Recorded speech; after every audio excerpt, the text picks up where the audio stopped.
Hmm? Ah! You're listening to the Run for Your Lives podcast.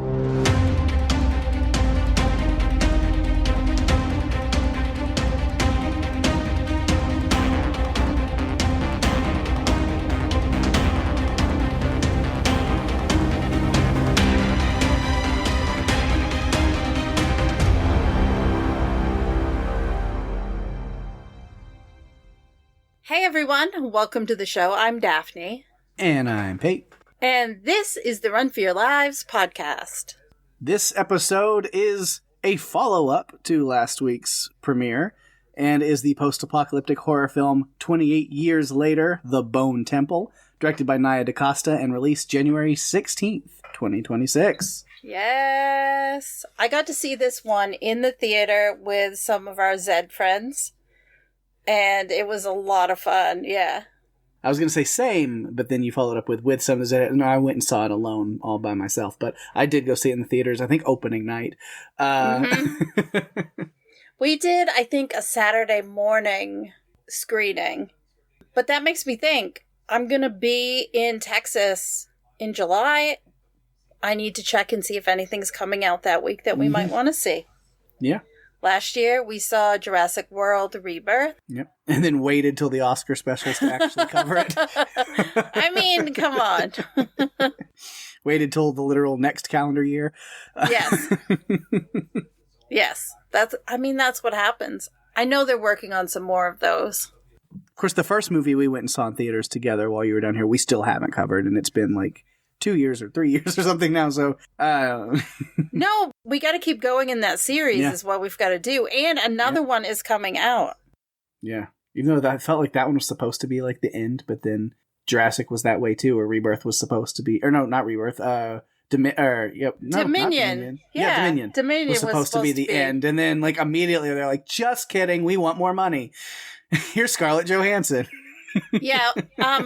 Funny enough, a connection to that, I went to see the new Rennie Garland movie, Deep Water, and Angus Sampson was in it, and he, of course, is from the Insidious franchise because he played Tucker. Mm-hmm. This was a different role for him, and I won't spoil it because we'll cover it when it's available for all of our listeners to watch. Yeah, his character was a bit different than Tucker. Just gonna throw that out there. Yeah.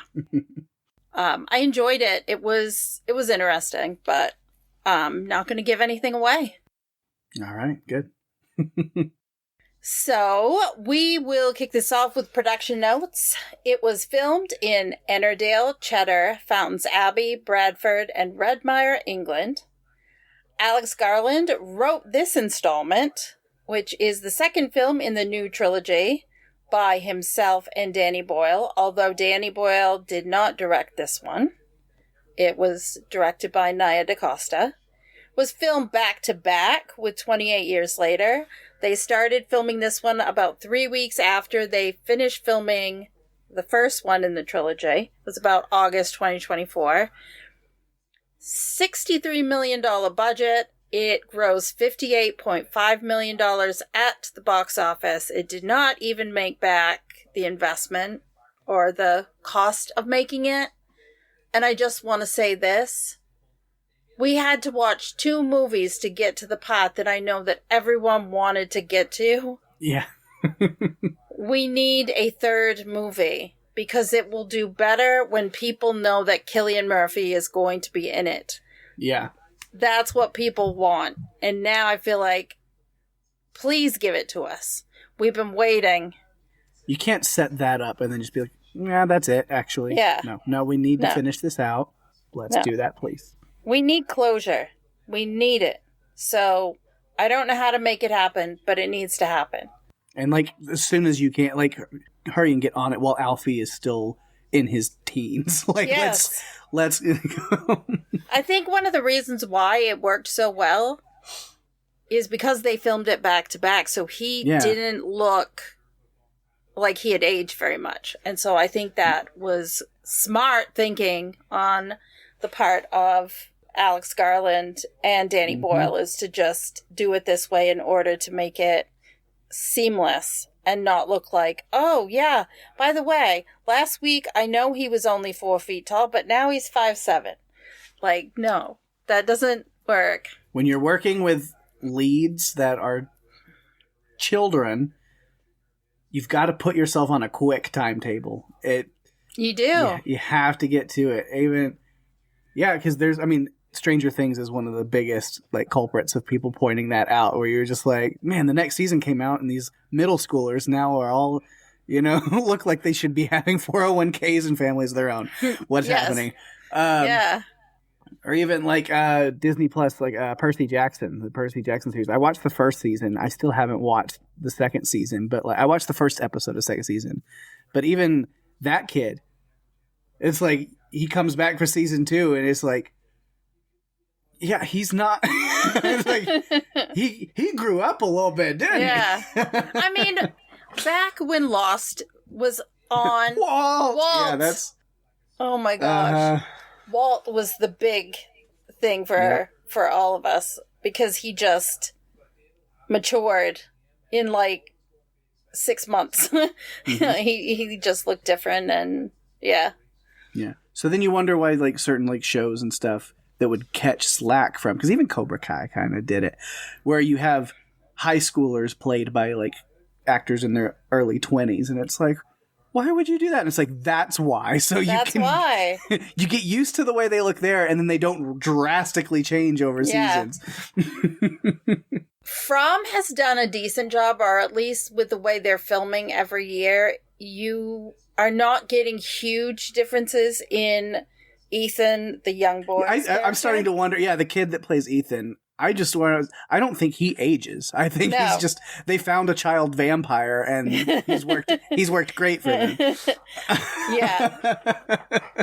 Yeah, it's crazy. Because even he was in, when we did Black Phone 2, he was in that, and I was like, he looks the same there. Yep. I don't know. They must have got him young enough so that he hasn't hit that growth spurt or whatever, but it's coming. So it's like, okay, you've got one more season after this. They've got one more season. We got to wrap it up before he gets any bigger. So, it was 109 minutes long. Pake, give us a synopsis. All right. This synopsis assumes that you already watched and know about the first movie, which you should. As Spike is inducted into Jimmy Crystal's gang on the mainland, Dr. Kelson makes a discovery that could alter the world.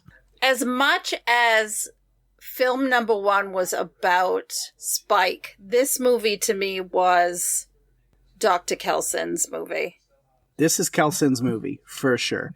It was very much the first movie, and I loved, last week in the timey-wimey, wibbly-wobbly things of it all, when you're listening to this, the episode that came out last week when we recorded the first movie with Lucy, it was very much like we talked about the story of Spike, this coming-of-age story of him, and then Kelson is a very interesting character that is featured in it, that their connection is an important point in the movie. This is Dr. Kelson. This is Ian Kelson's movie. And then there's also a storyline with Spike. He's in it. It's interesting. And then when the two of them meet back up, that's the most moving and important part of the movie, or one of them. Again, this has very big implications and something very important. Yeah. But yeah, this is Kelson's movie for sure.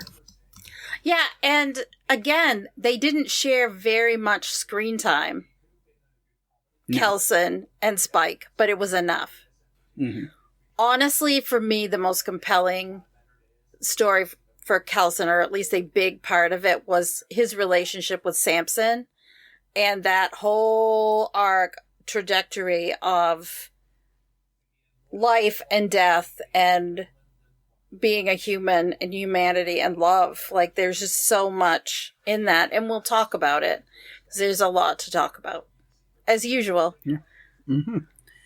Yeah, I've gotten notes pretty well broken into sections, but it's just one of those things, is we're not going to be able to do, if we do the sections, which is good, because I don't think we should, and I don't like when we accidentally fall into the ditch of recapping the movie chronologically, but it's the way these are broken up, is if we stick by character sections I'm going to be leaving big things out and circling back to things and doing, because Yeah, because I have it broken up even like within those groups. Like we have the two main groups because I have like Spike himself, I have Kelson himself, but then I've got Jimmy Crystal and the Jimmies on their own, and then I have Samson has his own big like section of his own because he went on his own journey in this movie. It was huge. Samson as a character really blossomed, I think, from what we saw in the first movie to what we see in this one. And you go on that journey with him where he starts as this infected person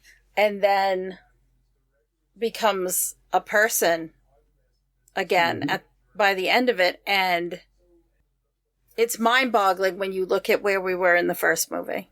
Yeah. So we'll jump into it. Where do we want to start? Because I feel like, again, chronologically, we're going to be all over the place. So, like, I feel like I could start in any of those places, and we will be good to go. Yeah. I feel like because this is Kelson's movie, we need to start with him because he is the main protagonist at this point. He's the one out there doing his mission, which is all sorts of different things, really. You know, he's a doctor, so it's about treatment. But is Samson really a patient? There's a lot that happens with Kelson. So I feel like we definitely need to start with him. Perfect. Yeah, we did say it's his movie. Yeah, we kind of pick back up where we left him, really, after the first movie. He's living there at the Bone Temple. He's got a nice little underground apartment, complete with a generator so he can power his record player. That is very important. Yes. Let me just say this. As a teenager in the 80s, Duran Duran was a big, like, one of my favorite bands. And hearing music from different albums of theirs in this movie was a lot of fun. Yeah. I loved it. Yeah, it was great there. So yeah, he's hanging out there and stuff, and then of course Samson is still coming back. And Samson's gotten a little, and we'll talk more about Samson specifically. I've got plenty of notes, so I'll leave out a lot of important stuff. But where it connects to Kelson is Samson's got a little bit of an addiction to this morphine that he keeps hitting him with, these tranquilizer darts. He starts realizing, yeah, I stopped trying to rip your spine out and attack anybody that's around you. Also, it feels real nice, and it's very euphoric, and it's like, I get to just zone out and stop being a crazy monster for a little bit. I actually really like it. And so Samson keeps showing up with the intention of knowing he's going to get tranked, because that's actually what he's looking for. Yeah. I mean, he's going to his dealer to get a fix. Yeah. It's delivered through this blowgun, and it's what he wants. And he's even communicating in his own way. Yeah. By grunting or whatever. First, he's like, take the hint. I want you to do this. And Kelson kind of lets his own medical and scientific curiosity take over to where he takes some major risks, but then through doing that learns pretty quickly, like, Samson's not going to kill me. Like, we have found, as long as I have the goods, as long as I have the morphine, it is in nature, because even it's like he hasn't come to this conclusion yet early in the movie that there's still a human inside Samson that can come back out. Even if he's fully animalistic, he's like, well, at least in the animal kingdom, this is a mutualistic relationship. Mm-hmm. This is mutualism. I get to study and learn, and Samson gets to get high. And as long as those two things continue to coexist, we're good. We can take care of each other. It's, almost like a cat or a crow or something. He's even bringing in little gifts. It's like there is a give and a take. There's an exchange. There's a mutual benefit between the two of them. Yeah, they form this bond. It's almost like it's a friendship of some sort with give and take. And throughout the whole movie, they're just different scenes where they're sitting beside each other and just, Samson's in a drug-induced haze. Just hanging out, stoned out of their mind. Yep. They're comfortable and happy. I've had some great weekends like that. I get it. Dancing, all of it. That's great. That dancing was a fever dream, and he's singing Rio, and I'm just like, what on earth? Okay. How many people got high in the 80s and sang Rio? Probably more than you would think. Yeah. So skipping a lot of like what Samson goes through on his own, but Kelson himself, through working with Samson there, comes to this conclusion, like realizes like I've only got so much of a amount of this left, so many doses left. And it's like when I run out, he either just like reverts back to what he used to be and kills me, or like he's back in pain that he's hiding from. So he has this idea is like, I'm just going to, put him out of his misery, really, is just kind of euthanize him and we'll take the easy way out of this. Well, he was also thinking about if something happened to him, like Kelson, if something happened to him, who would take care of Samson? Who would be that provider? So it was like, it was the drugs, but it was also, I don't know, I feel like Kelson was getting philosophical about his own mortality and his own lifespan and the responsibility that he has in this rapport he's built up with Samson. Yeah. But either way, he's about to go through with that when then Samson speaks his first word. So there is there's language, there's thought, there's logic, things that are coming back. And that kind of pushes him to go, wait, okay, I can't stop here. Now I've got to figure out. But now he's got more because it's not just the morphine and the anesthetics. He comes to this realization that it is a psychotic situation. So he starts building a new and improved antipsychotic drug cocktail that he can inject him with. That'll make Samson improve better and quicker even than this is. He's like, okay, now I have a specific goal that I'm looking for. I can tweak my formula a little bit and work with that. And again, you mentioned like the Duran Duran. My favorite, other than the very end with the John Murphy score, but my favorite music moment, that Radiohead needle drop is absolutely perfect. Just the timing of it and the scenes, because Samson's like humanizing more, and he's like, you see the human side of him, and he's like viewing the world in a different way. Everything is, right in its place. And Kelson's sitting there trying to like perfect this formula, and that Radiohead moment is so good, so well done. The artistry of some of the like moments in this movie are so well done. We've talked about music as a character, and I think out of all the movies, there's something about this one in particular, the way that the music is used, that is different than the others. I don't know if it's Nia DaCosta or how it came about. I mean, because like Alex Garland as a writer, I'm sure has those thoughts, because even though he's not like an Edgar Wright at like, the way he incorporates music, if you watch Alex Garland movies, sound is a very important part of those things. Yes. Either whether it's music or not, but even just the way that sound works and the sonically, that kind of stuff. So I think of like Annihilation, like you pay attention to that movie, like the sound is very important in that one. Yeah, you're right. I think that sound is very important to Alex Garland, as you said, because in his prior movies, you can obviously tell that he's thinking about those little details. Yeah, all of the music in this movie was fantastic. It was fun for me because it was kind of going back to some music I heard as a kid, but I liked how the music was paced well.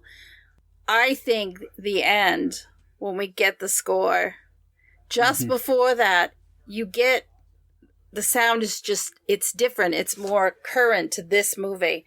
But the way it's like a transition into, and I remember being in the theater and looking at the house that pops up on the screen, and I'm like, yes, yes, I recognize that house.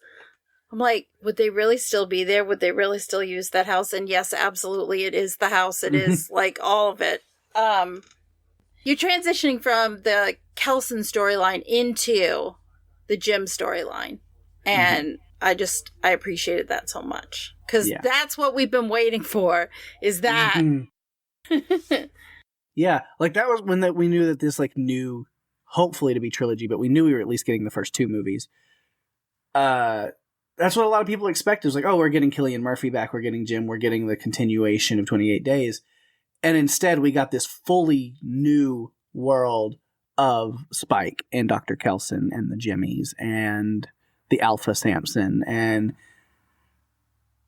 I don't know. For me, it hits great. I love it. I absolutely. love this new world that's been built. I know some people were probably disappointed. It's like, this isn't what I wanted. It's like, when it comes to directors like Alex Garland, who cares what you want? Take what he's going to give you, because it's going to be different, but it's going to be great if you just like are on board for the ride. Come on.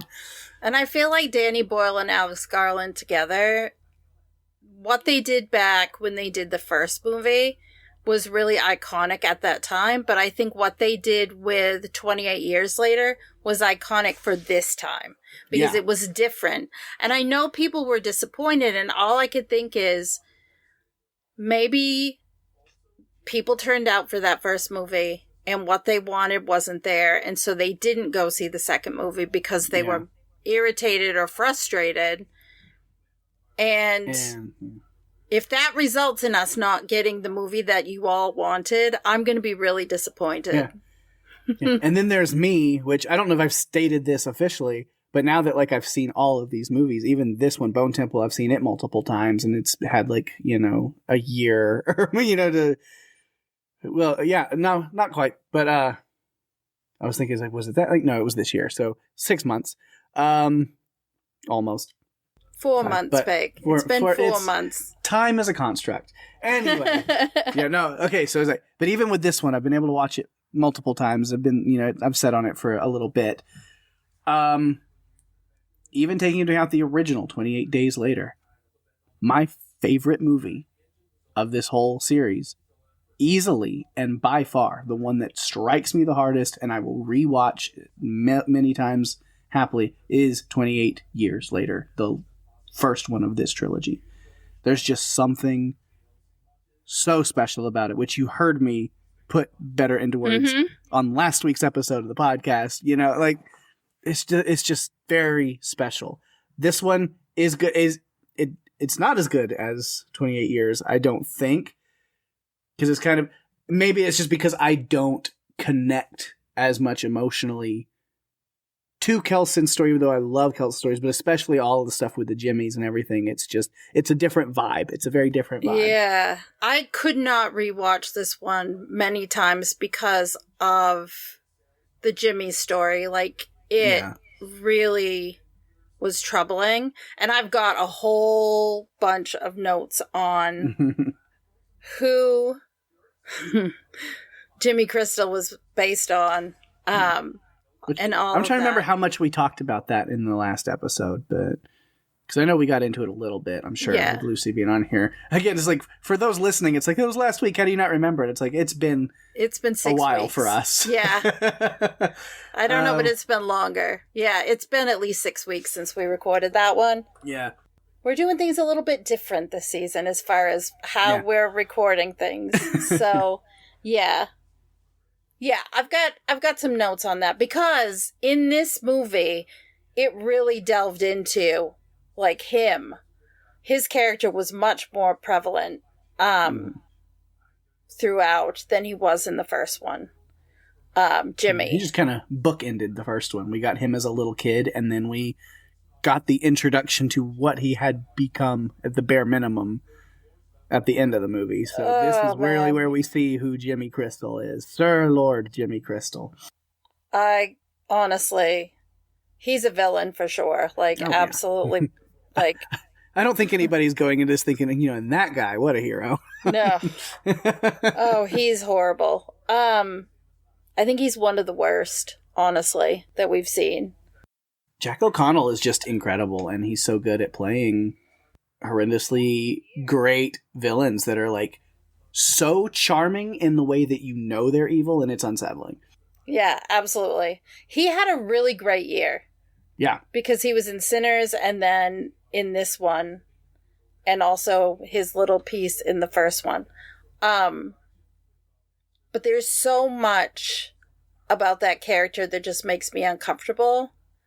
And we'll talk about it when we get to him. So let's get back to Kelson. Yeah, with Kelson. So speaking of Jimmy, of course, he has that conversation with Jimmy that we'll talk about later because I feel like that's more Jimmy focused. But after that, he reads Jimmy for who he is. He knows. He's like, oh, I might die tonight. This guy's evil. Like, he's not somebody to be messed with. I'm going to go along with his plan. We'll play along and hope I make it out.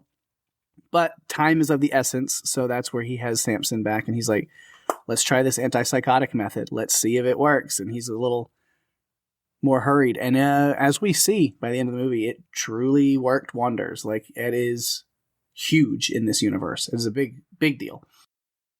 Oh, yeah. And I think that, again, this movie, some of it is about Kelson and his thoughts on mortality and looking at his own like lifespan. And because he had that conversation with Jimmy, I feel like he constructed this magical lair of the devil and it became a theatrical performance. Like, he was performing.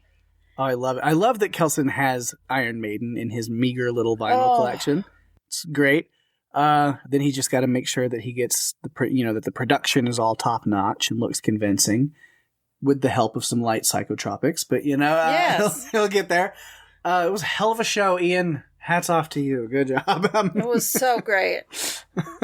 I've had forgotten about the drugs part until it happened. Oh yeah, they're drugged up, so that's really that's going to help. Makes it pop even that's more. Good. Oh. Well, because the fire, and they're all just kind of mesmerized by everything that's happening. Mm-hmm. I couldn't help but even watch Spike through those scenes, and he's even dancing a little bit. And I was like, part of it's like, he's just trying to blend in because he's just like, this is all fucked. It's all bad, but like, if I just go along with it, then we'll see what happens. Yeah, well, you saw earlier when Jimmy Ink, was telling Jimmy Crystal, that she had seen old Nick and started describing it. The look on Spike's face, it's like, he immediately knew it was Kelson. Yeah. He was concerned because he didn't want anything to happen to him. Kelson was kind to him and his mom and all of that through that process. And so he didn't want anything to happen to him. And he knows what the Jimmies will do, the way that they are, the code they live by.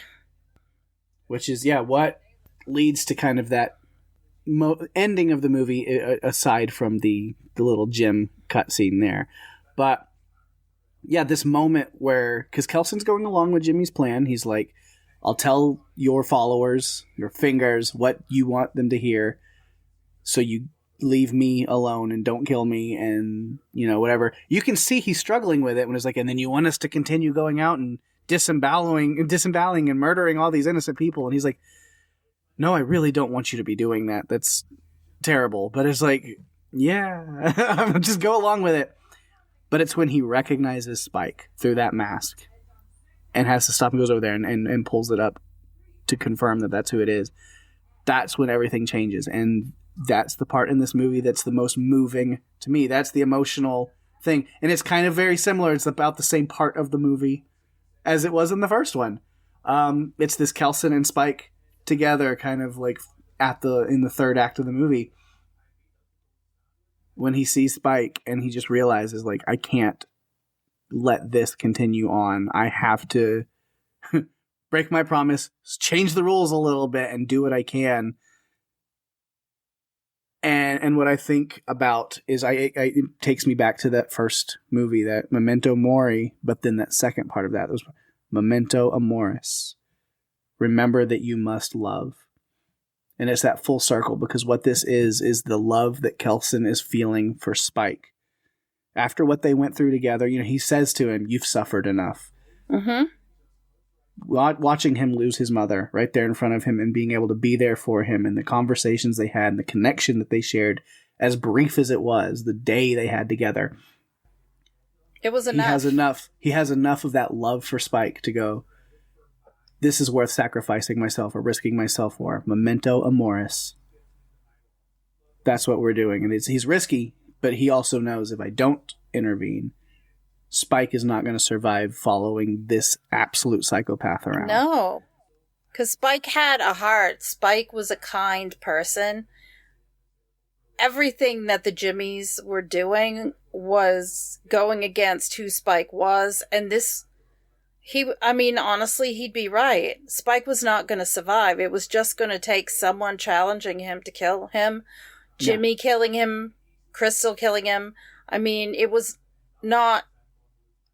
Jimmy Inc. could only save him for so long. Like, you could tell Jimmy Inc., a.k.a. Kelly, had a soft spot for Spike. A.k.a. great Gorillaz song. Yep. She had a soft spot for him, and so she wanted to take care of him in order to do that. And in order to take care of him, she was having to continue to put herself out there. I mean, she tells Jimmy Crystal about the Bone Temple just because she's trying to get Jimmy Crystal off Spike's case and away from, like, looking at what he had done. There's a case to be made for Kelly or Jimmy Inc. at the time that it's not very, it's a little vague. You're not sure where exactly she lands. Because you can make the argument that, like, oh, she's just trying to save Spike and but also there's the other side of it that, like, no, she was also fully devout as well to the cause. I mean, when Jimmy Crystal sends her off to find this, like, spot where she finds the Bone Temple, she's legitimately pretty sad that she has to miss the charity. Like, she was very ready to be part of that. That is true. But she starts seeing the cracks in Jimmy, and she's losing faith in him. But I think her going, like, well, let's ask old Nick. I think she was fully convinced that Kelson was Satan. I think she was so bought into Jimmy Crystal that she was like, instead of, but she's losing faith in Jimmy. She fully believed in Satan, in old Nick, I think. But she, as she even says, she was like, I do believe that's old Nick. I don't believe Jimmy's his son. I think Jimmy's full of shit. And so she knows, well, if Jimmy decides what old Nick is going to say to do with Spike, it's just going to be what Jimmy wants. So she goes, well, the real old Nick is over there. Let's actually go ask him. And let's be honest, Kelson was very convincing. Yeah. His theatrics were very convincing to the Jimmies. Absolutely. You could tell in their expressions, they were all like wonder. Even Jimmy Crystal was just kind of like, part of it is because he was high as a kite, but I think he was also very impressed with what he was watching. Yeah. I don't know how Kelson decided about the sacrifice or how that came about in his head, but it was brilliant. Yeah. And again, he's like, I've got to save Spike from this hellish future. So I like that what he does is kind of a jab at Jimmy, is let's turn this religious imagery on its head, even though it kind of has been with this, satanic part of Jimmy Crystal. So it's like, turn that inverted cross back right side up and you demand this Christ-like sacrifice from Sir Lord Jimmy Crystal, and have him die at the hands of the poor souls that he has misled and abused this whole time. Of course, that all goes to shit because these devout sycophants of his, except for Ink, for Jimmy Ink, who has the cracks have worn down through her. And she's the one that's like, I'm going to take this opportunity because I'm tired of following him. I don't believe in him and he's going to get us all killed. But then, everything falls apart because then you get Jimmy stabbing Kelson and then Ink having to kill the other two Jimmies. But then Spike being the one that not really mortally wounds, but stops Jimmy Crystal long enough for then Ink to knock him out.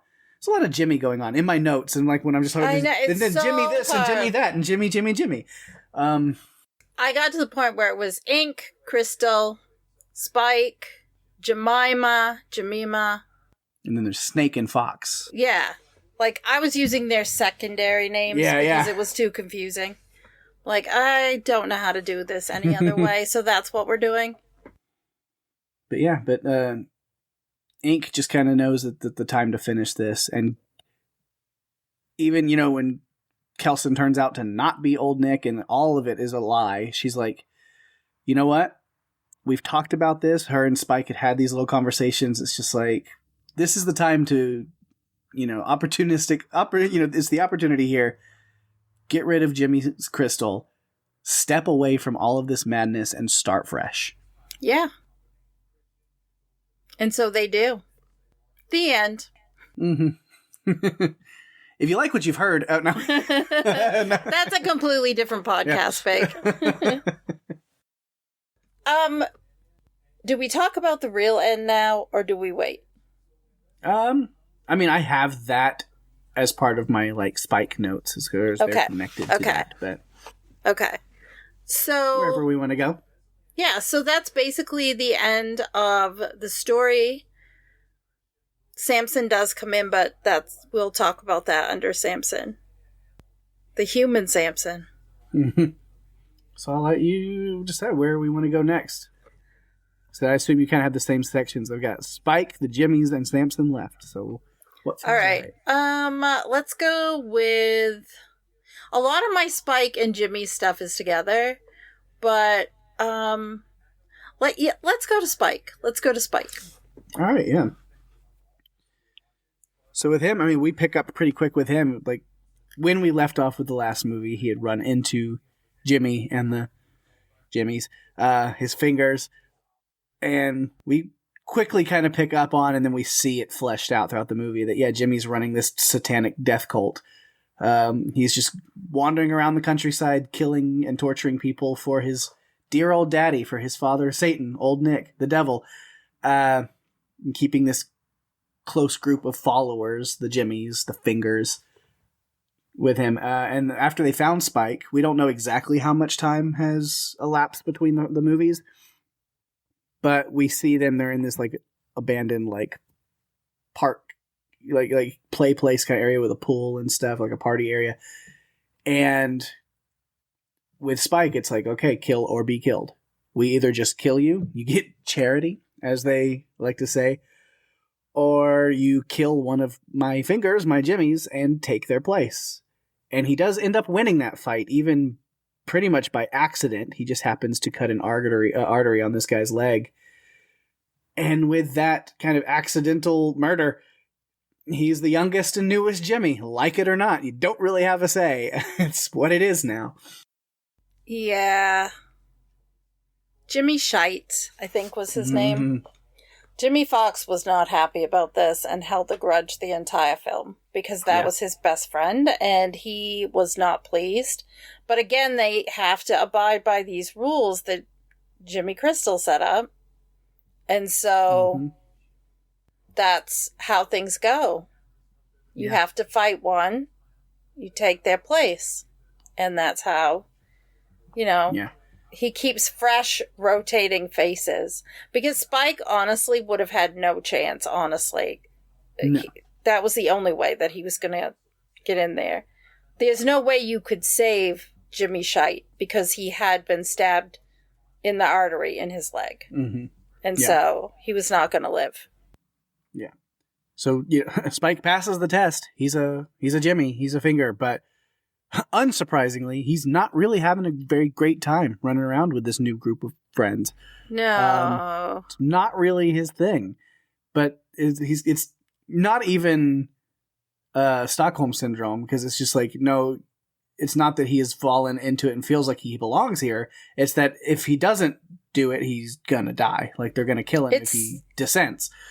It's definitely survival mode.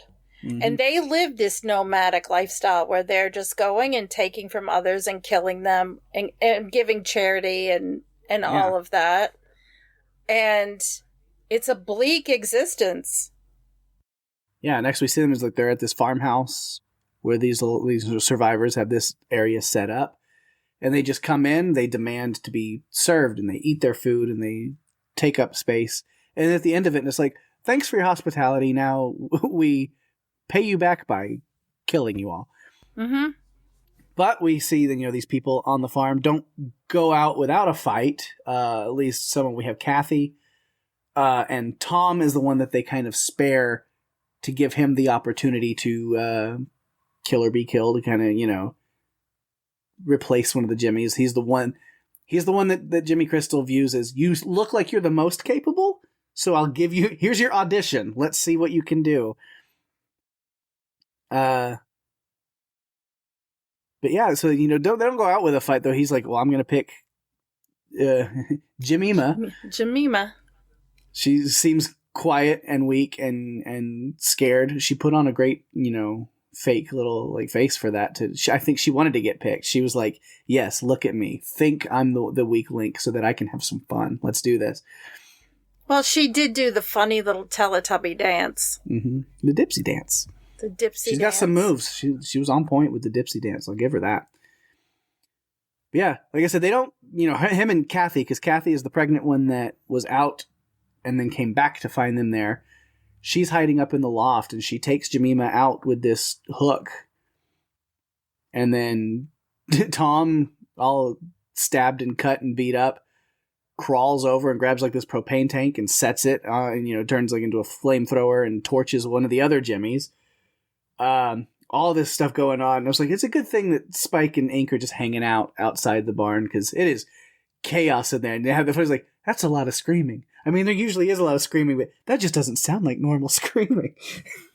Yeah, because the particular brand of charity, in this case, which we'll talk about with the Jimmys, was disgusting. This is why I could not watch this movie again and again. Yeah, but the screaming was different now, because there were Jimmys on fire. Yep. Multiple Jimmys on fire. Yeah, the screaming that they're hearing is a little different than that. It's Jimmy's on fire, which, great Bruce Springsteen song. It's probably my favorite there. You want me to laugh so bad. I'm just going to give it a second to breathe this out. Just so other people listening will appreciate it for how incredible it was.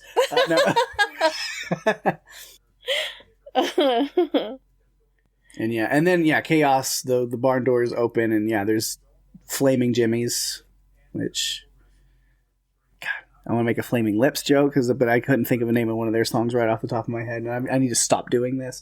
It's just because it's late. It's later than even usual for us. Yeah. It's like, I gotta, Spike is sent after the fleeing Kathy, but instead of bringing her back to Jimmy, he wants her to let him escape with her. And understandably, she does not buy that. She's like, this kid's trying to pull something on me, so she sucker punches him and escapes and gets the hell out of there. And so locks him in. Yeah. So then Spike has to go back, tail tucked between his legs, to Jimmy and be like, well, I gotta come up with something. Because I tell her that if I tell Jimmy that she punched me and I fell over and she ran away and I let her go, and I asked her to take me with her. Yeah, it was like, that's not going to end well. So he has to give him this story of, well, I chased her down into the woods and then she tried to fight back, so I had to kill her. And Jimmy's not buying that. He's like, oh yeah, conveniently you chased her down into the woods into a spot that you won't be able to find again, and who knows what happened. And giving. And you didn't bring me her face. You didn't bring me, you brought me nothing. Like, this is not good. Yeah. So that's, we talked about this a little bit. So he's like, well, old Nick will decide what to do with you, what fate befalls young Jimmy. But no, not the old Nick in Jimmy Crystal's head, but the real one that Ink found earlier is what ends up happening, as she points that out.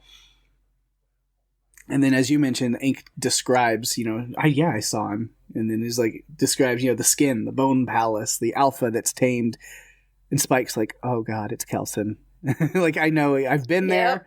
I've seen it. I know exactly what she's describing. Samson, it's all. Yeah.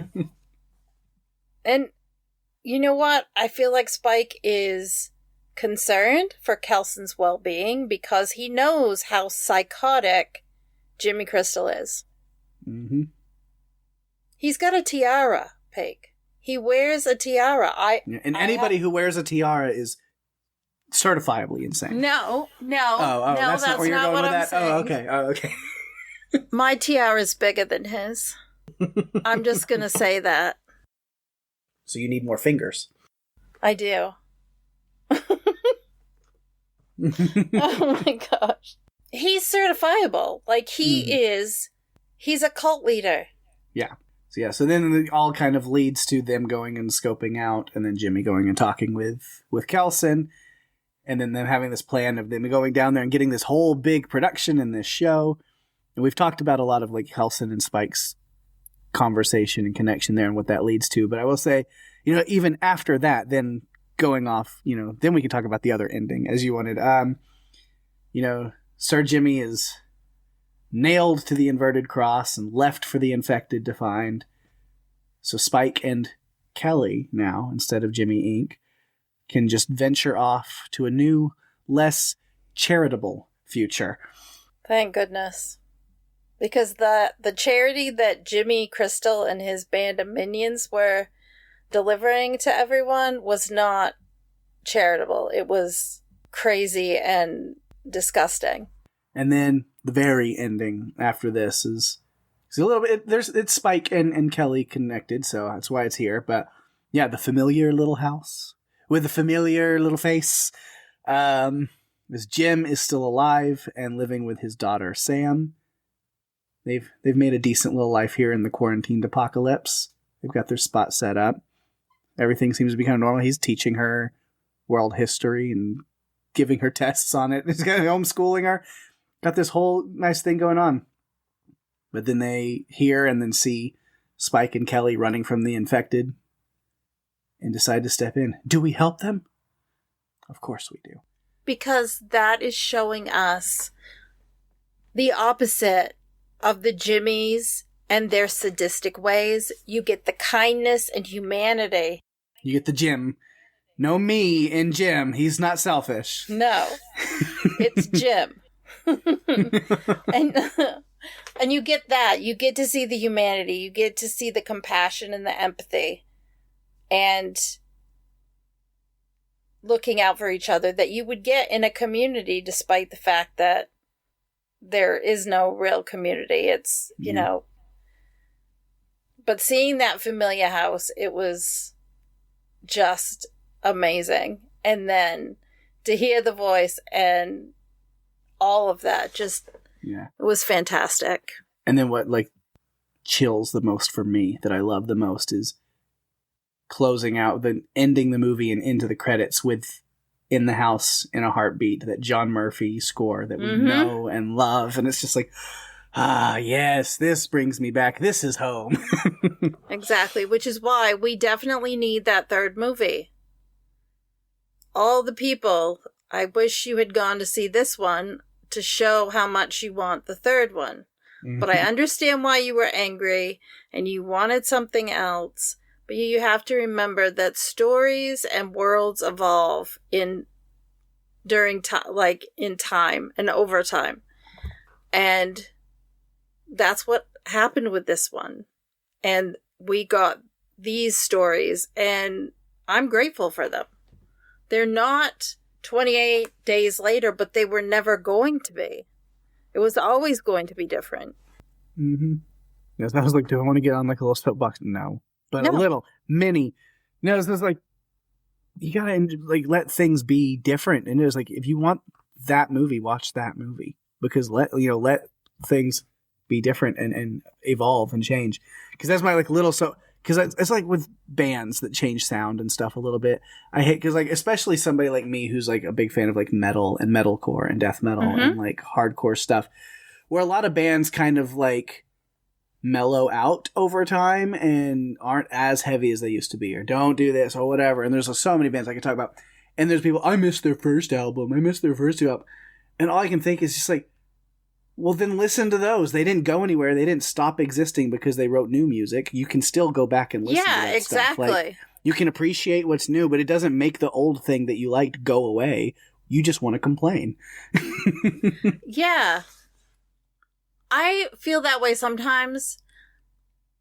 When I listen to a new album, and I listen to it the first time, I may not love it because it's different. And I feel like bands, musicians, artists they're showing you different sides of themselves in each of the albums that they put out. And I might not like it the first time I hear it, or I might not enjoy it as much. Mm-hmm. When you listen to an album that you really love, it's like putting on a sweater that makes you feel really comfortable. Well, when you're listening to the new one, it's not putting that old sweater back on. It's putting on something different. It's thinking about it different. And so sometimes you have to listen to something a couple of times to really start to feel it and realize this. It's the same band or musician that you loved. It's just a different piece or part of them that's coming through in this album. Because there have been a couple of albums that have come out recently, and I've been kind of like, I'm not sure I really like this one. But then I will go back and listen to it again and be like, no, I do. It's just, I have to get used to it because it's different. Mm-hmm. Yeah. But you have to open your mind to it and open your heart to it. You can't just expect everything to always be the same. Yep. None of us are going to be like we were, 23 years ago when the first movie came out? We've all aged. It's all different. So, yeah. Thank you for coming to our TED Talk. All right, what next? We have to...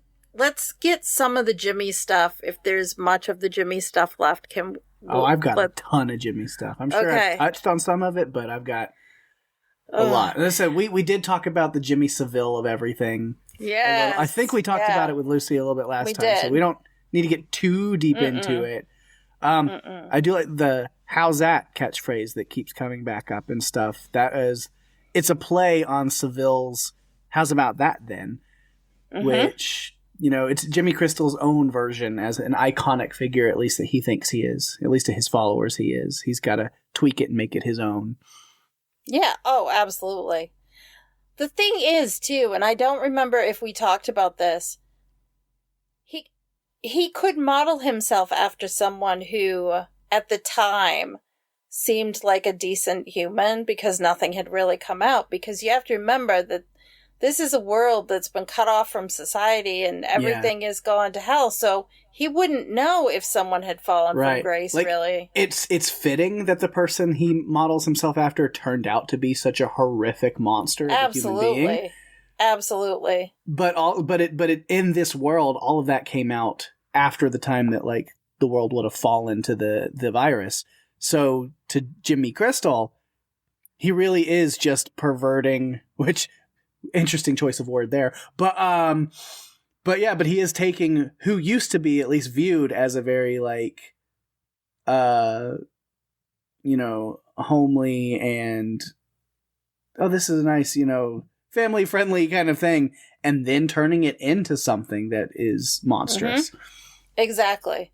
And you have to think that this world that they're living in has been cut off and isolated from time, basically. It's frozen in the early 2000s. That's where it's frozen. And so that's what it's stuck with. And remember, too, Jimmy Crystal grew up in this world. He didn't get exposed to much else. I mean, his major influence is the Teletubbies, I feel like. That's part of it. And he didn't have a family to take care of him. He evolved into this wild, crazy man who is just a cult leader.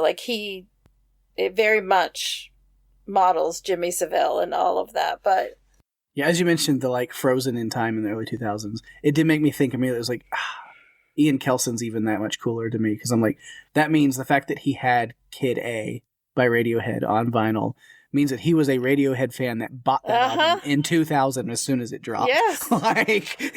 Exactly. Well, you have to wonder, too, when Kelson was out foraging and trying to get more morphine, because he said he'd been in a 70-mile radius looking through different medical centers to get the morphine. You have to wonder how many houses he might have gone into to maybe pick up additional he could have picked it up from different places. Yeah. So I wondered about that when he's out foraging for those ingredients, if maybe he was also getting some of the other things we saw in his little bunker. But I feel like I'm like part of that is like, but he had to have been a fan before. I don't know why, but like, yeah, he's just got that vibe. I was like, Kelson has the vibe of a Radiohead fan. I could see him being. I'm like, I think so. Yeah, yeah. And if you like Duran Duran in the 80s, then of course he's probably going to like Radiohead in the 2000s. Absolutely. Like, absolutely. It's funny the songs that they use, because they used Real, but they also use Girls on Film, which is a good song, but it's not like their most popular song ever. Yeah. And then they also did Ordinary World, which is a later song than some of the others. So it's kind of, with Rio, a cross-section of Duran Duran. But I buy him as a Duran Duran fan. I buy him as a Radiohead fan, and I absolutely buy him as a Iron Maiden fan. Yeah. For sure. Yeah. Yeah. He's got good taste in music. Yeah. The whole, like, storyline with the Jimmies is it's kind of about decay, if you think about it, like, and also not just the decay of civilization, but the danger of blindly worshiping familiar figures who you don't know how they're going to be. I mean, we see that today with stars that are your favorites, and then you find out they did something really bad. It seems to happen more and more and more. And again, this isolation and this stopping of time. The horror is more than just the cult itself. It's the realization that the members, they believe that they're preserving something meaningful by following Jimmy blindly. Yeah. And they've bought into this. They have a higher, although it's Satan, lower purpose. I don't know. But they have this purpose, this calling, this thing, this, evil, but still mission to go with. Which is like why it's so unsettling when we see them again at this farmhouse, which I do have to say with like them getting the way that they get there, how we meet these survivors, the farmhouses, they're like foraging out there. If he sees us, he's going to scream. So here's my plan. I'm going to sneak up to him and then piss him off by slowly stabbing him in a non-fatal way after I've let him shriek and alert all the other infected in the area. That sound good? Okay. And then I'm going to get mad at you for running away for your life. They did absolutely what they had to do. Tom and Kathy had to get the heck out of there. Jono did it to himself. Mm-hmm. And then Tom and Kathy go back to the house, and what they're faced with is the Jimmies and the... Yeah, with Crystal regaling the group with stories about the Teletubbies. Real art. Sorry, as he says, because I watched it with captions on today. Teletummies, as he keeps referring to them as. Which is probably just something he misremembers from as a kid. And I'd be willing to bet that nobody's going to ever dare correct him on it. No, you can't. Because if anything happens, he's going to take it out on them. Like, he's, you can tell. I mean, he bullies the hell out of all of them. He's beaten them into submission, basically. As somebody who's like the exact same age as Jimmy Crystal and grew up in that exact same kind of, I mean, even though he's like Scotland and I'm over here in America, there was still some crossover because, again, we're the same age. So I also was a kid that watched Teletubbies growing up. And so to take something like that and then to really like turn on its head with like him telling stories about, repeating, saying the things that happen in episodes of Teletubbies as it's some kind of like folk story, and having the Dipsy dance, or even when they're like when Jemima is stabbing and slashing at Tom in the barn, and you can hear the other fingers, the other Jimmys in the background mimicking the Teletubbies going again, and it's just like creepy. I don't like that. Preaching it like it's the gospel. Like, that's what it was. It was like he was delivering a sermon, is how he's talking about it. Like, it is, like, from the Teletubby Bible. Yeah. And I think we were talking about Teletubbies. It might have been in the last episode with Lucy, because, again, our recording thing is what... And I remember, like, what was it? There was, like, somebody was explaining the Teletubbies as TVs on their stomachs that keep going ad infinitum. And I was like, oh, I think I just quoted Jimmy Crystal in the last episode. I just got into that a little movie early. Because he talks about that at the table here in this movie. Oh, yeah. It was Jimmy Crystal that was talking about that, yeah. And he goes through everything. I mean, he's talking to them and then just basically telling them that they're going to die. And you could see everyone at the table that wasn't a Jimmy. And the two people in the kitchen just looked at each other like, we have to get, I mean, they knew that something was going to have to happen.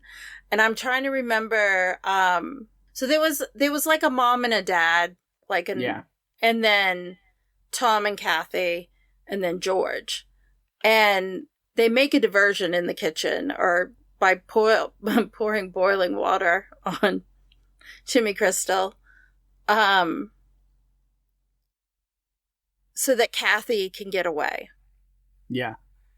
Because, I talked about it earlier, but you can read through. I mean, Jack O'Connell, again, just incredibly unsaid. Like I said, that perfect villain charm that lets you know you should be horrified of him. Mm-hmm. I mean, all fear the name of Roberto Calamari. Mm-hmm. Oh, my God.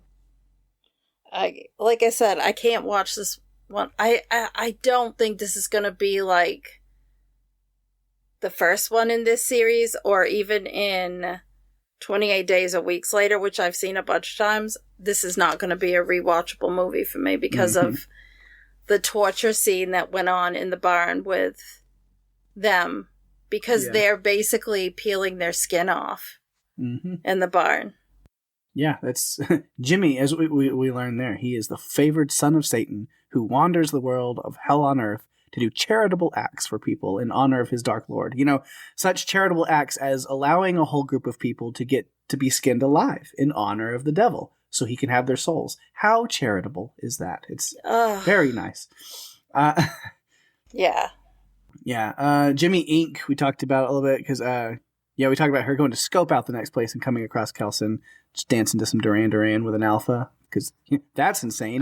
Clearly, he's Satan himself. There's no other, no other way to explain that. I mean, he's singing Rio, and he's just, honestly, it was like they were both drug-induced dancing around together. Mm-hmm. That's what I'm choosing to believe. Yeah. And immediately, even when I first saw this in theaters, I recognized Jimmy Inc., because that is Erin Kellyman. Yes. And she's great. Erin Kellyman has been popping up in a lot of things lately that I've seen. A few things. I mean, she was like in Solo. As a Star Wars nerd, that was great. Also, she has a great role in Falcon and the Winter Soldier. Yes, she does. That's where I remember her from. Yeah. So it was great to see her. Also, while they're in the barn, the charity masks, I call them, these little like masks that the Jimmies have to put on while they're doing something. Fucking creepy as hell. They really are. One of them, I think the one that Spike has is like a Converse shoe had been like taken off of the sole and like spread across his face. Mm-hmm. I mean, it's indicative of the time where they're just using whatever they have and making masks out of it. And I did not study the masks more because by the time they got to the barn, I didn't want to know. Yeah, the barn. So I know. Let's talk about it more. Oh no, but because we know Jimmy's system of one person, either fight a finger, take their spot, or you get charity. It's the same deal that Spike got. And this guy Tom picks Jemima. She's purposely playing meek and shy and scared. She's luring him in because she wants to have some fun. But I was like, I mean, good thing for Spike, he didn't. But like, I was thinking for him is like, you said I could pick any of your fingers. What about the little one who just ran outside to go puke and hasn't come back this whole time? I mean, that's the one that you'd want to take on, right? Yeah, right. Like in me, I'm like, I don't want anything bad to happen to Spike. I love that little guy, but like, if I'm putting myself in like Tom's shoes right there, I'd be like, what about the little guy that just ran outside and couldn't handle it? That seems like the right choice if I have to do this. Well, you have two. Tom's been hanging there for how long? And they just, untie him and expect him to fight. And I mean, you're going through psychological torture watching your family get skinned, and you're now going to have to fight for your life. But he didn't know that Kathy was there. Yeah. So I'm not sure, what was even going through his mind at this point. Fear, really, is just what it is. Yeah, then the chaos in the barn we talked about. 2 Jimmys down, and nobody to replace them. Which, honestly, I was like, well, a hand with 5 fingers does make a little bit more sense than the 7. I don't know where he got that. He's just making shit up as he goes, is honestly what it is. It is. And whatever he says, they're listening to. Like, he could tell you the sky was purple, and you're going to just agree with it because that's what he's telling you. Sounds incredibly familiar. Yeah, they lose too. So when they go into the Bone Temple, when it's Jimmy Crystal, he only has 4 left. Yeah, because one of them then they lose another one in between, because that's with like Spike trying to like head out to, I guess, like to warn Kelson or something, and one of the other Jimmys catches Fox. him. And so then Spike, then Ink has to kind of come in and help him, and then they kind of lie together. But Jimmy Crystal isn't buying it. He's not. But he's got his own kind of things to worry about right now, as he's seen old Nick, which he says, yep, that's definitely him, but I have to go talk to him alone. And he's like, I don't know what if it really is, because it could be, but like, how can I work this, situation to benefit me? And that's when he goes down there, and I love Jimmy and Kelson's conversation. I honestly do. As much as Jimmy Crystal is a horrific character in those ways, another one of my favorites is them having their conversation, because it's probably the first person in a very, very long time that Jimmy has been able to just drop the act and talk to like a normal human being. Yeah. Like, don't get me wrong, he is still fully insane. He does truly believe he is the called son of Satan, and he's there on earth to do his evil father's bidding. He's fully bought into that. That's not a pretend thing he's doing for power. He really thinks that. Well, for all we know, the Teletubbies told him that. Right. I mean, he got a message from the great beyond of Teletubbies, and they said, oh, yes, you are.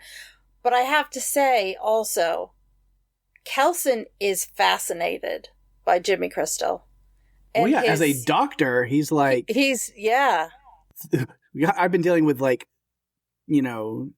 psychotic issues with Samson. Talk about a psychotic break. This guy has trauma from being... As he tells his story, he's like, oh, I see what went wrong when you were 8 years old, and then it created this. Got it. Thank you. You've explained yourself perfectly to me. But yeah, this atheist doctor in the middle of nowhere is somebody that Jimmy can just drop the bravado and be candid and honest and vulnerable with. I mean, he still is dangerous and still ends it with like, but if you don't play along, I will kill you. And Kelson fully knows he's not lying about that. Yeah. He knows he's dangerous. I think he understands exactly how dangerous it is. That not only is Jimmy Crystal traumatized, he's crazy, he's dangerous, he could kill him. Like, it's very serious. So I think that's one reason why he put so much effort into the spectacle he created. Yeah, well, that's because he's in that, like, in a pickle there a little bit. Like, Jimmy told his fingers that this was old Nick. So Jimmy's not going to be proven wrong in front of his followers. So now it falls on Kelson. You play the part or you get killed. That's your options now. You're in this, whether you like it or not. He was very convincing because Ink was ready to crucify him. Yeah. And they do, but... Yeah, as Jimmy points out, you've been ready to kill me for a while. I've seen that look in your eyes. Like, she's fed up with him. She's tired of him anyway. Yeah. Yeah, and then you say, the soft spot for Spike that she's built, which, I mean, how can you not? to where she kills somebody else just to protect him and then lies about it to Jimmy. And again, yeah, you said, like, I don't think Jimmy's really fully believing her, but also he's got a lot of shit to sort out with his fake devil dad, so he's got other things to worry about.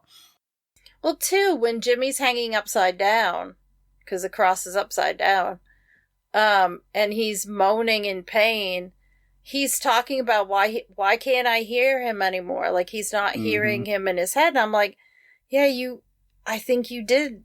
Something was wrong. Maybe you needed the antipsychotic too, because if you were hearing voices. Yeah, you see Kelson's reaction when he was just like, wait, so Satan is your father, but you've never seen him? He's like, yeah, but I hear him. You hear him all the time. And it's like, always constantly in my head. And immediately Kelson's like, voices in your head. Got it. No, you know what? I know exactly. Yep. Got it. Like, check. Figured it out. Got you. I know exactly what's going on now. Got it. Yeah. So he's aware of how dangerous the situation is, and that he's got to go along with it just to get Jimmy to leave. Because I think he's also thinking about Samson. He's thinking about the things that he's been working on, and he knows he can't have Jimmy and his band of misfits attacking or getting involved with Samson after everything that Kelson has done. Yeah. So Ink had given up at that point. I think because she was already listening to the things he was saying and like those cracks were forming. It's when Kelson, as old Nick, is giving his instructions for them to follow. And it's like he's giving the instructions, but Jimmy's the one laying it on too thick. Yeah. You know, you're supposed to obey everything I said. No back shot. And it's like, wait, who's in charge here again? Like, Jimmy can't let himself take a back seat to sell the kayfabe. Like, he still has to be the leader, even with Satan standing right there giving instructions. He's like, he's got to still be in the spotlight. And so Ink is just like, I'm so tired of this guy's bullshit. Jimmy Crystal, you do not have a future in professional wrestling. You can't do kayfabe. It's not going to happen for you, buddy. Not going to happen. Not sure you got the look for it anyway. Yeah. I don't know. He's got kind of a Brian Pillman thing going on. He does. But Brian maybe both of them in a way. I mean, they were talented. I just don't see him as being very talented. Yeah, I'm not saying personality-wise, just looks, but... Yeah, maybe. So last is Samson, which we've talked about a lot. But there's still, those things. When we first see him in this movie, he's still at it, just ripping spines out and crushing heads. We get to see, we get a look into the mind of an infected for the first time in any of these movies with his scenes. Yes. I appreciated that, because that said a lot. Yeah. It's really cool. I mean, we see this monstrous face when he's looking at this guy in the woods. So we, as Kelson then kind of hypothesizes later, it's like, oh yeah, it's the effect of the rage virus on the brain. It's creating it's a psychotic thing. It's a fear response. It's making you see things that aren't there and then just amplifying it. Somehow Samson did make those brains look kind of appetizing. I won't lie. I don't know what it was, but as he's scooping the brains out of the guy's head and eating them, I was like, I kind of want some of that. I don't know why, but it looks good. He's really enjoying it. I mean, the head was a bowl. Yeah. I was like, honestly, let me in on some of that. It looks like it's good. He's enjoying it. It made me honestly think of this song by 9 Inch Nails, Head Like a Hole. So I was like, head like a bowl. And then I just couldn't do any more. I'm like, that's a great start. You can come up with something, but yeah, head like a bowl. I'm on a roll. I don't know. Anyway, yeah, I like that we got to see inside, what things look like to them. Also, the whole scene that took place on the train car where he's like remembering. Yeah, I love that, because there's like the build up to that. I mean, yeah, we talk about like his love of sedatives. I was gonna say, as you see like the humanity coming up like through that, is it honestly, his arc kind of proves the zombie argument in these movies, that like certain people who are very adamant, it's not zombies. They're correct, because these are people that are infected with an intense virus. They're still alive people. Hey, don't ever tell them they're correct. We'll never hear the end of it. This movie, you have to give the credits. Like, nope, it really solidifies that. And then the first word, MOON, that spells moon. Because, as Kelson's ready to send him off into eternal peace and slumber, he's just like, oh, nope, here comes the words. He's talking about the moon. He's recognizing and telling me moon. So that's a huge breakthrough. And then, as you said, the scene on the train was so cool. It's brilliant. It's beautiful. Because it's like living that flashback. Mm-hmm. We see him as a young boy with his parents, riding the train, reading about the moon.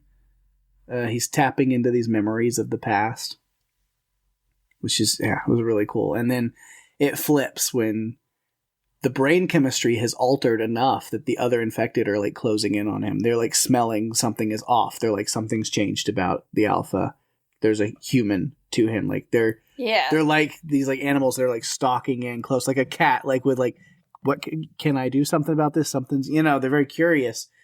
And then when he kind of still in this confused state with this person asking for a ticket, wakes up and speaks English. I don't have a ticket. They attack. They jump on him because he's essentially human again. But then he can quickly tap right back into beast mode and fight them off pretty easily. Oh, yeah. He's an alpha for a reason. Yeah. So he's kind of this new creature in a way. He's living in both worlds. He is infected. He's also regained humanity. So, I mean, a good thing about that is kind of this, like, superhuman... He can't be infected by them. He already is. So, like, it kind of sets this precedence of, like, if they continue on this series, like, where do you get with that? It's like, you find a way you can take the infected and bring them back to humanity. Like, they still might have a hot temper that you gotta be like, be careful with that one. But they're immune at that point. Like, it's like a post-infection vaccination that basically takes the psychotic piece of it, or the psychosis, out of it. Because Kelson explained it, he explained it really well when he was going through, like, the nature of the infection, and, like, the physical component, the sensory component, and then this psychiatric component. And so, I mean, who knows, though? I started thinking about it. Did he only need just this one injection, or does he need more, or is this it? Yeah, that's why I need that, like, third movie, because I want to continue on. I'm curious, because as we see, I mean, Samson is able to tell Kelson thank you in words, recognizing what he did for him and thanking him for it before he dies, and carries his body off to assume he remembers now. Like, I'm sure he's like, you honor the dead. He probably has, like, digs him a grave and has a burial, like, for him. And it's like, that human part is back. And it's like, I want to know what happens after. Yes. I want to follow Samson's story from here. I'm very curious. Yeah, there's more. There's more story to be told, and I want it. I'm really disappointed that the numbers for this movie were not higher, because I really want the third movie. Mm-hmm. And the thing is, people giving up on the series before getting to this point are not going to get what they wanted, because they didn't stay. They weren't loyal enough. They didn't believe in it enough to go and see it.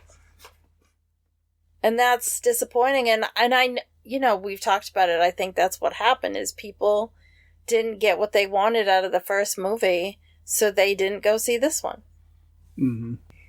And that's disappointing, because we may not get the third movie. I know they're still trying to make it. Like, they want to make it. Need to. Mm-hmm. We need it. And I mean, Cillian Murphy's on board. Like, he wants to do it.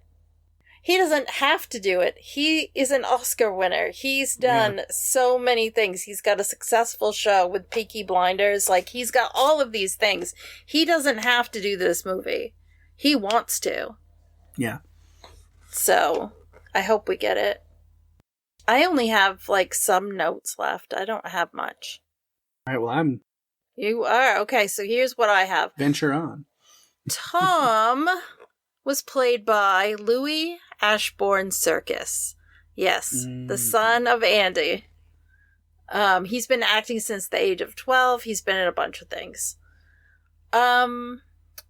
Here are some of the other behind-the-scenes things that I uncovered that I didn't talk about during the movie, during the discussion. The Bone Temple set was built using 5,500 individually cast skulls and 150,000 bones. The dance scene between Dr. Kelson and Samson to Rio was improvised on the set by the actors. The film's story is designed to connect the second and third installments of the trilogy, exploring the contrast between human brutality and humanity in a devastating world. Danny Boyle joked that the cast liked filming with Nia DaCosta more because they liked her slower, more meticulous style rather than his. Yes, the production reused that same cottage from 28 Days Later. And the actors playing the Jimmies described the shirt removal scene as emotionally difficult to film because of the realistic gore prosthetics that were used in that. And I think that's everything. I don't have anything else. We have talked about it all. We did it. We did. It's a long one. Yeah. We've done longer. We have. Oh, there goes the feedback. There we go. So hopefully we got some good thoughts about this one from listeners, because I'm curious to know. So we'll go pick that up. All right, we do have some feedback this week for this one, which, yes, of course, because it's great. But before we get into some Bone Temple stuff, we do have one more from the premiere last week with the first movie, 28 Years Later. And I'll go ahead and just kick that over hacky sack style to you, Daphne, to start us off. All right. Well, Tony says, great movie to start the new season, gorgeously filmed. The scene where the father and son are being chased on the sandbar, absolutely breathtaking. Jodie Comer was incredible. All around great job by the whole cast. I'll be curious to see what you think.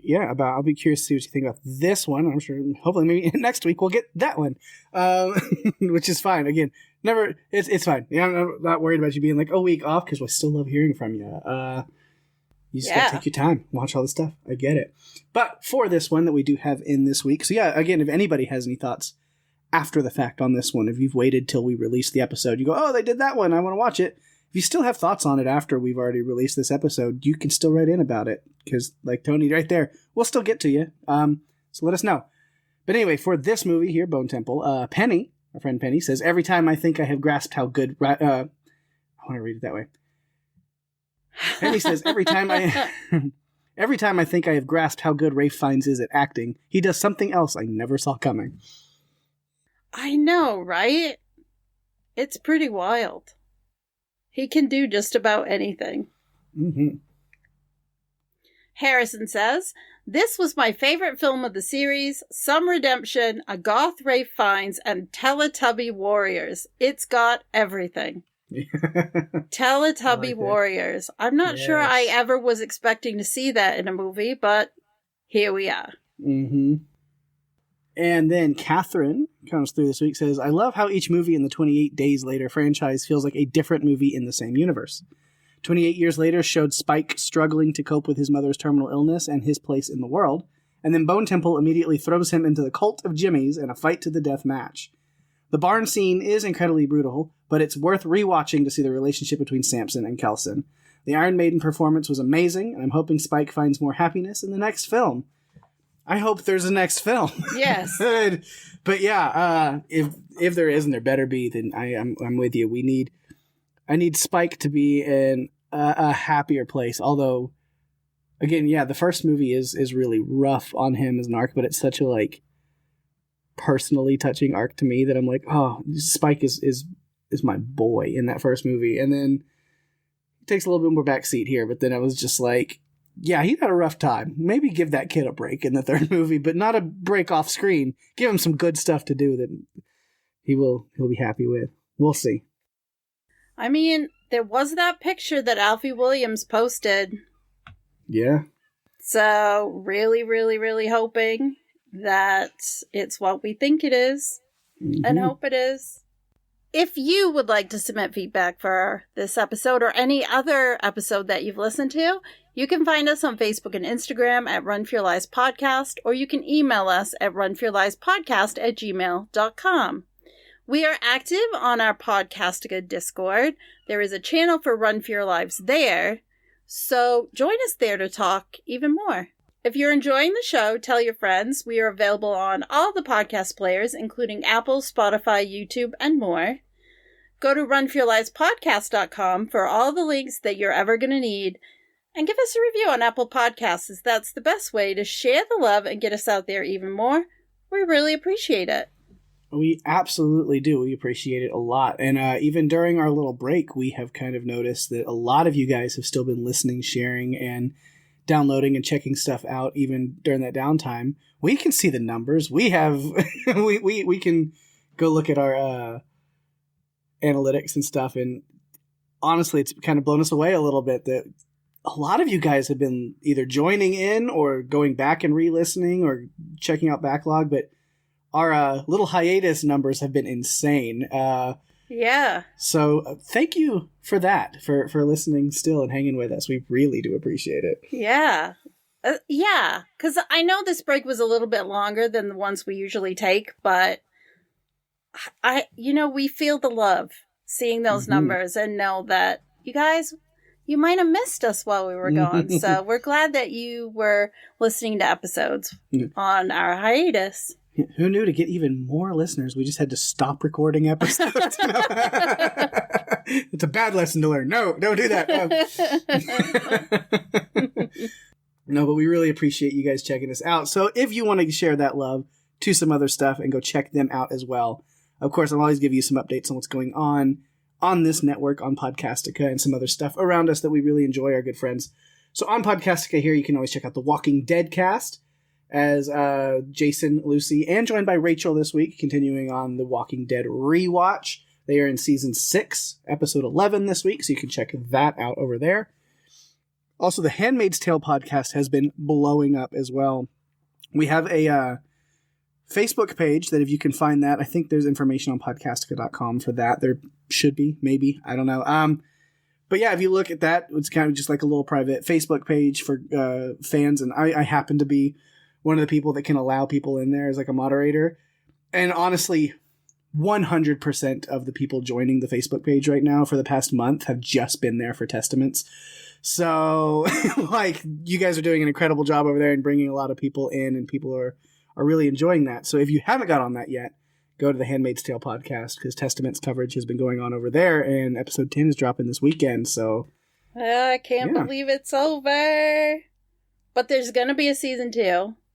We're also getting a ton of folks joining our May Day Facebook group, which we set up for folks who wanted to talk about the show and maybe talk a little bit of political things and connections, and just kind of be in a place with people where we can just be honest in a safe space. So we have that Facebook group for that too. So it's really cool. Yeah. Also check out Wax Episodic. Jason and Karen have been covering Severance over there. They're in season 2, episode 5 this week. Running back through, I don't know when we get to season 3 of Severance, but I know it'll eventually come, and they should be ready to jump on that when we do. But yeah. Going back on the backlog of those and covering those episodes. So if you're a big Severance fan, which I think anybody who's ever given that show a shot is a big fan of it, because it is incredible. So yeah, check out their coverage there. On What Is From, that feed is still going. this season of From has been really great, but also doing things a little different on the podcast front. Lizzie's running the show on her own right now, and she's doing live YouTube streams after the episodes air and talking about that. So you can go chat with her, you go check stuff out over there. And then after the fact, those streams are being added to the feed on Podcastica, so you can get those as well. So a little bit different format for From, but there is From coverage or conversation still going on. So check those out as well. Then our friends Penny, joined by Becky, this week over on Still Slaying, as they're covering Season 2 premiere of Angel. So all of the Buffy, the Vampire Slayer universe stuff, plus some other vampire movies and stuff from time to time. Definitely check out that if you're a big Buffy fan. Still Slaying is top-notch. And again, Angel coverage this week with the Season 2 premiere, so check that out. Then outside of Podcastica, of course, we want to go ahead and make sure you check out our good friends.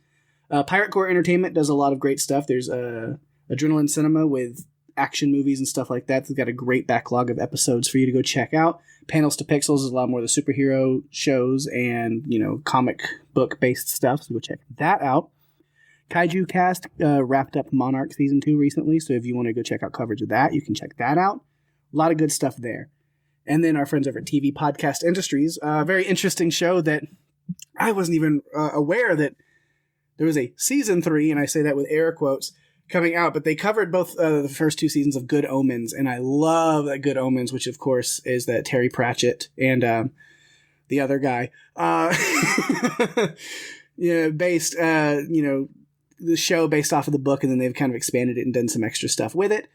And they've did some coverage of that because, there was a surprise Season 3. It's not really season, it is an hour and a half episode. Right. It's basically a movie, but it is a finale that wraps up everything, and it was beautiful. I loved it so much. It was great. So if you want to check out coverage of that and then breaking that down, go check that out over at TV Podcast Industries.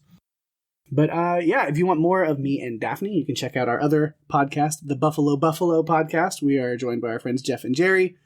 It's a little break from talking about movies and TV shows and all the pop culture-y stuff, although there is still some pop culture movies and TV conversation that comes up. But really, it's just a comedy podcast of us getting together, trying to make each other laugh, being as ridiculous as we possibly can. And we play some fun little games, trivia games and improv games and different stuff. So it's always a blast over there.